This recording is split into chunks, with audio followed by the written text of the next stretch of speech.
दोपहर 3 बजे के भोजपुरी समाचार में अपने के स्वागत बा। नमस्कार, हम अफरोज। सबसे पहले प्रमुख समाचार। नेपाल कम्युनिस्ट पार्टी नेकपा के सचिवालय बैठक आज दोपहर 4 बजे बालुवाटार में बैठे मंत्री परिषद पुनर्गठन लगायत के विषय में छलफल होगी। त्रिवी शिक्षण अस्पताल लगायत के रेजिडेंट डॉक्टर सब द्वारा बहिरंग सेवा बहिष्कार, इंडोर इमरजेंसी या कोविड सेवा यथावत रूप में संचालन।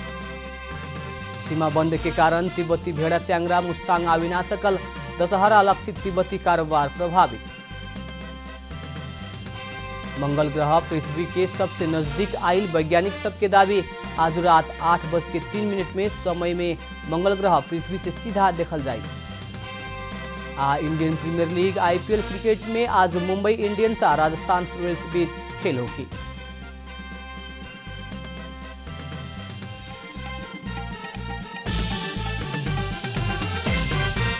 अब पूरा समाचार। सत्तारूढ़ दल नेपाल कम्युनिस्ट पार्टी नेकपा के सचिवालय बैठक आज दोपहर 4 बजे बालुवाटार में बैठे वाला बा।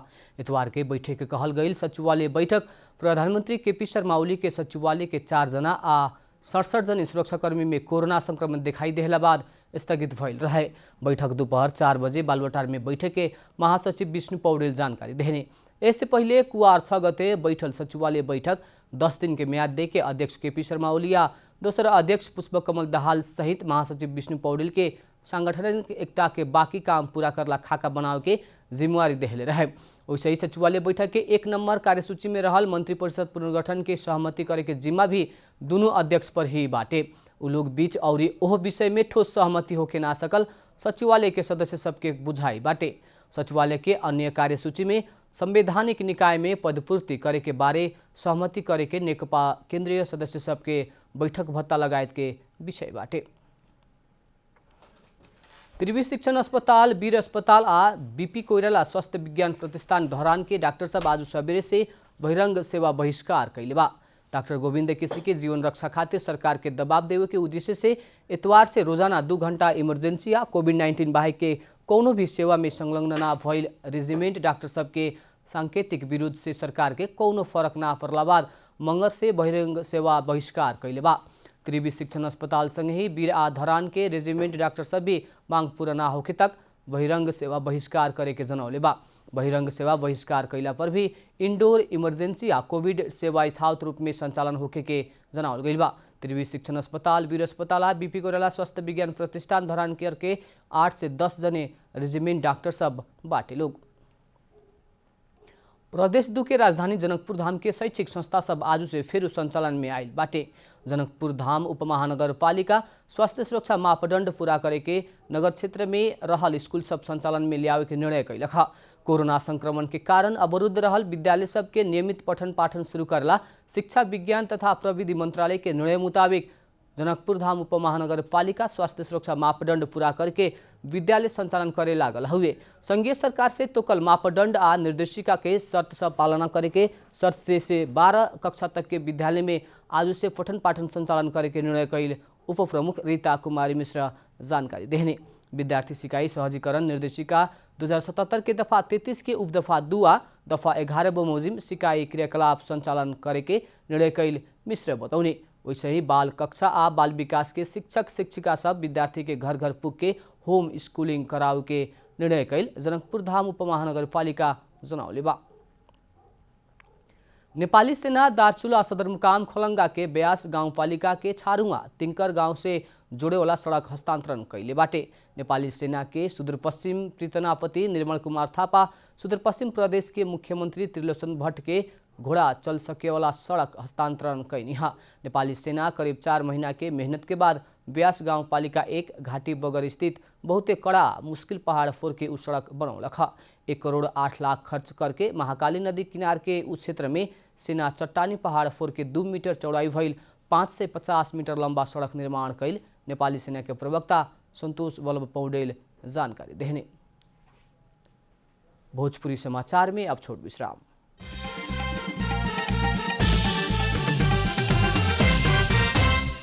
भोजपुरी समाचार में अब थप समाचार। नेपाल विद्युत प्राधिकरण कोहलपुर शाखा कोहलपुर नगरपालिका भीतर हाई मास्ट लाइट में जड़ान कैल गई विद्युत लाइन कटले बाटे। नगरपालिका विद्युत प्राधिकरण से इजाजत ना लेके मीटर जड़ान बिना ही विद्युत उपयोग कर रहा लोग के लाइन कटले बाटे। नगर प्रमुख आ विद्युत कार्यालय के बीच मौखिक सहमति मुताबिक लाइन काटल गईल हुए।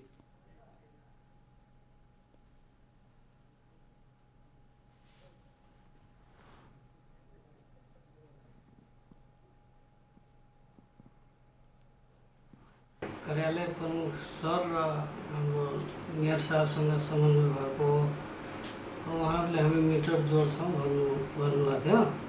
तर अब अहिले आएर यो भटाभट ठाउँमा त्यो जोडिया छ, हामीलाई थाहा भएन। अनि यसमा यो मिटर त्यो हाइमेक्स लाइट जुन जडान गर्ने त्यो निर्माण व्यवसाय हुन् ठेकेदार, उहाँले अब समन्वय नगरे जस्तो देखियो।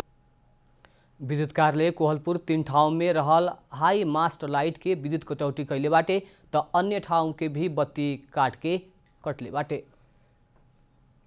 अब आर्थिक समाचार।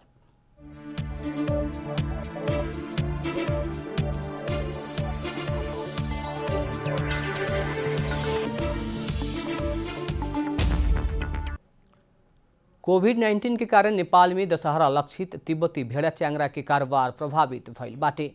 नेपाल चीन सीमा बंद भइला से दशहरा में मुस्ताङ सदरमुकाम जुमसुम में भेड़ा च्याङ्रा नइखे आइल। पोर साल घट स्थापना शुरू होके से 15 दिन पहले ही भेड़ा च्याङ्रा के बथान जुमसुम आवत रहे, लेकिन इस साल उतना रौनक नइखे। विश्वव्यापी महामारी के रूप में फैलल कोरोना वायरस के कारण ई बरस उत्तरी पड़ोसी देश चीन नाकासीन कैला बाद मुस्ताङ में तिब्बती भेड़ा च्याङ्रा के कारोबार ठप भइल ह। तिब्बती क्षेत्र से भेड़ा च्याङ्रा न आइला पर भी स्थानीय स्तर में रहल 4-5 हजार भेड़ा च्याङ्रा व्यापारी सब जिला से निकासी कर चुकल मुस्ताङ के सहायक प्रमुख जिला अधिकारी जगदीश अर्याल जानकारी देहने।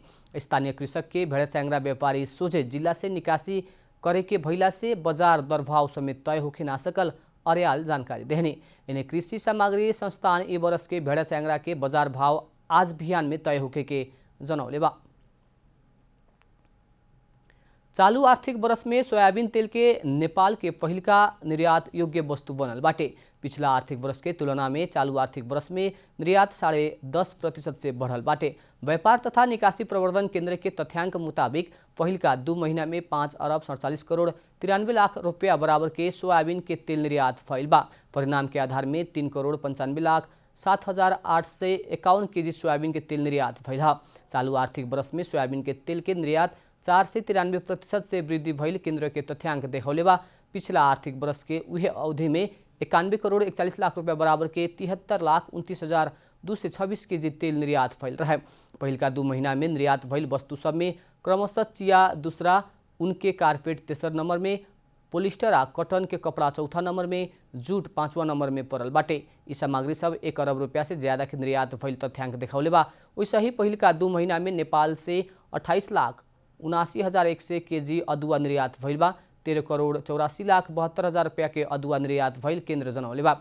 वैसे ही नेपाली कागज के निर्यात 14.5%, चाउचाउ एवं पास्ता के निर्यात 149%, पश्मीना सल करीब 22%, जड़ीबूटी 83% से बढ़ल बाटे। पहिलका 2 महीना में सबसे ज्यादा 16 अरब 76 करोड़ रुपया बराबर के ही पलाम आ स्टील के सामान, 14 अरब 3 करोड़ रुपया बराबर के पेट्रोलियम पदार्थ आयात भइल बाटे। केंद्र के तथ्यांक मुताबिक बीतल आर्थिक वर्ष में 22% आयात घटल बा।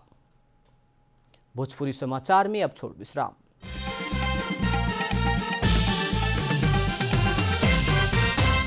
भोजपुरी समाचार में अब अंतर्राष्ट्रीय समाचार।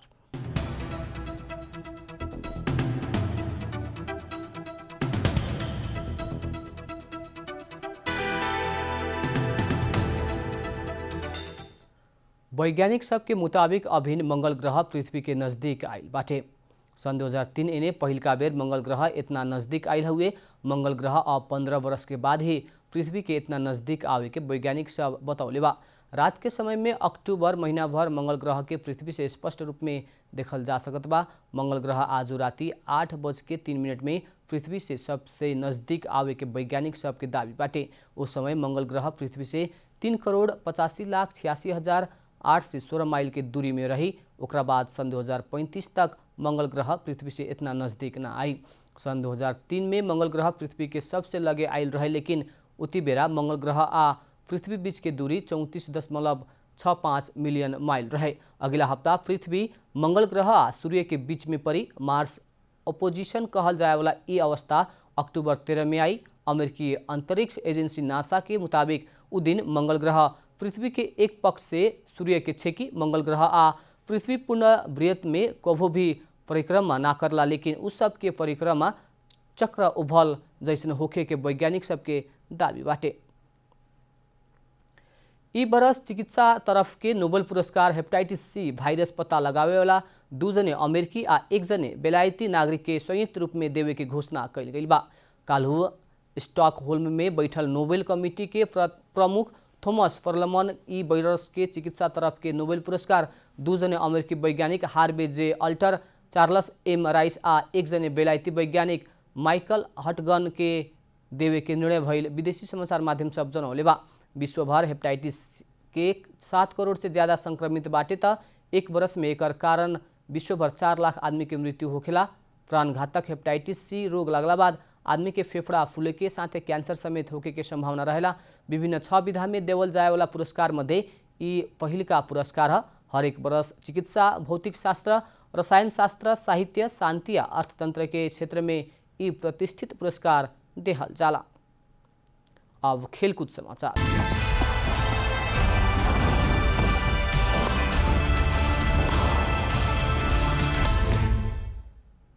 इंडियन प्रीमियर लीग क्रिकेट में आज मुंबई इंडियंस आ राजस्थान रॉयल्स के बीच प्रतिस्पर्धा होखे वाला बा। मुंबई इंडियंस अभी तालिका के दोसर आ राजस्थान 5वां स्थान में बाटे। खेल नेपाली समय मुताबिक रात 7:45 बजे शारजाह क्रिकेट स्टेडियम में होगी। आजू के खेल में मुंबई जितला पर शीर्ष स्थान में पुगी। उन्हें राजस्थान के इंग्लैंड के वेन स्टोक के कमी महसूस हो रहा बा। वहाँ के 11 अक्टूबर बाद खेले के बतावल गई बा। वही लेखा जोस बटलर आ जयदेव उनाकट के खराब प्रदर्शन के कारण भी राजस्थान समस्या में बाटे। अंत में प्रमुख समाचार फिर एक बेर। नेपाल कम्युनिस्ट पार्टी नेकपा के सचिवालय बैठक आज दोपहर 4 बजे बालुवाटार में बैठी। मंत्री परिषद पुनर्गठन लगायत के विषय में छलफल होगी। त्रिवी शिक्षण अस्पताल लगायत के रेजिडेंट डॉक्टर सब द्वारा बहिरंग सेवा बहिष्कार। इंडोर इमरजेंसी या कोविड सेवा यथावत रूप में संचालन। सीमा बंद के कारण तिब्बती भेड़ा चैंगरा मुस्तांग आवे ना सकल। दशहरा लक्षित तिब्बती कारोबार प्रभावित। मंगल ग्रह पृथ्वी के सबसे नजदीक आयल वैज्ञानिक सबके दावी। आज रात 8:03 में मंगल ग्रह पृथ्वी से सीधा देखल जा सकता।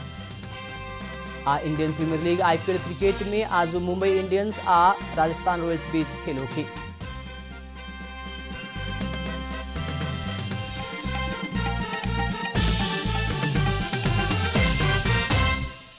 भोजपुरी समाचार अभी खातिर इतना ही। जनता द्वारा जनता खातिर प्रसारित जनता टेलीविजन के कार्यक्रम सब यूट्यूब, ट्विटर, फेसबुक आ हमनी के वेबसाइट जनतासमाचार.com में भी पढ़ा देख सकत बानी। सूचना में अपने के सहभागिता, समय में समाचार हमनी के प्रतिबद्धता। प्रणाम।